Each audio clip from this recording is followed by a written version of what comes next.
విఘ్నేశ్వరాయ నమః. శ్రీమద్భాగవతము 91వ అధ్యాయము. బలరాముడు రుక్మిణి చంపటము. రుక్మిణీదేవి అంటే చాలా ఇష్టము. కానీ కృష్ణుని మీద మాత్రము అంత పెద్ద ప్రీతి లేదు. పాము చుట్టము పడగ విరోధము. ఇది చాలా ఆశ్చర్యకరంగా ఉంటుంది.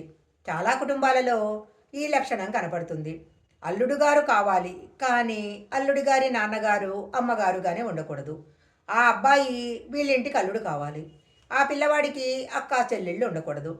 అల్లుడు గారు తన భార్య అక్కా చెల్లెళ్లను ఎంతగానో ఆదరించాలి. కానీ ఆ పిల్లవాడు తన అక్కా చెల్లెళ్లను చూడకూడదు. కొంతమంది ఆలోచనలు ఇంత హీనంగా ఉంటాయి. ఇది వ్యక్తులకు సంబంధించిన లక్షణం కాదు. ఇది వ్యక్తులకు ఉండవలసిన లక్షణం కాదు. రుక్మికి సంబంధించిన ఈ ఘట్టము ఇందుకు సంబంధించిన విషయాలను విశదపరుస్తుంది. పురాణాలను ఎప్పుడూ మన జీవితానికి సమన్వయం చేసుకోవాలి. అప్పుడు మాత్రమే దానిని మనము ప్రయోజనం పొందగలుగుతాము. లేకపోతే అది మన జీవితాన్ని ఉద్ధరించదు. రుక్మిణి అంటే తోడబుట్టింది కాబట్టి ప్రేమ. కృష్ణ భగవానుడు అంటే అంత ప్రీతి లేదు. రుక్మి తన కుమార్తె అయిన రుక్మవతిని మేనల్లుడైన ప్రద్యుమ్నుడికి ఇచ్చి వివాహం చేశాడు.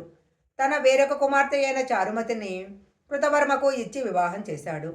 మనమరాలైన రుక్మలోచనను కృష్ణుని మనవడైన అనిరుద్ధునికిచ్చి వివాహం చేశాడు. ప్రద్యుమ్నుని కుమారుడు అనిరుద్ధుడు. అనిరుద్ధుని వివాహానికి కృష్ణ పరమాత్మ బలరామునితో కలిసి విదర్భ రాజ్యానికి వెళ్ళారు. అక్కడ వివాహ వేడుకలు చాలా సంతోషంగా జరిగిపోయాయి. వేడుకలు పూర్తయిన పిమ్మట కొత్త పెళ్లి కొడుకు పెళ్లి కూతురు అందరూ బయలుదేరిపోవడానికి సిద్ధపడుతున్నారు. అక్కడికి కళింగరాజు వచ్చాడు.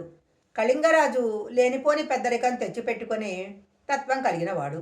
కడుపులో చాలా బాధపడిపోతున్నాడు.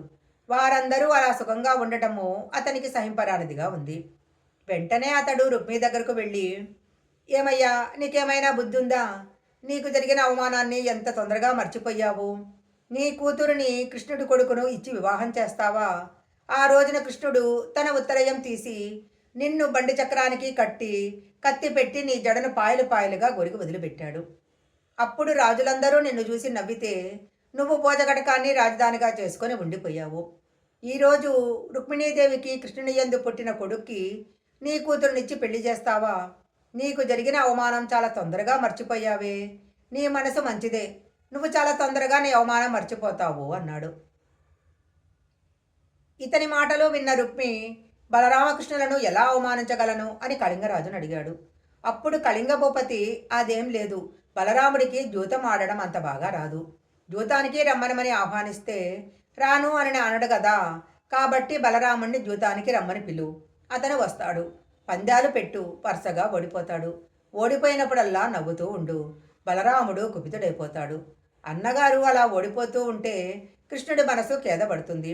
అలా నువ్వు నీకు వచ్చిన పాచికలతో వాళ్ళను అవమానం చెయ్యి అన్నాడు. ఇప్పటి వరకు వాళ్ళందరూ ఎంతో సంతోషంగా ఉన్నారు. రుక్మి బలరాముని జూతానికి పిలిచి ఓడిపోయినప్పుడల్లా ఉండేవాడు. బలరాముడు సహిస్తున్నాడు. కృష్ణుడు అన్నీ ఎరిగి ఉన్నవాడు కాబట్టి ఏమీ తెలియనివాడిలా చూస్తున్నాడు.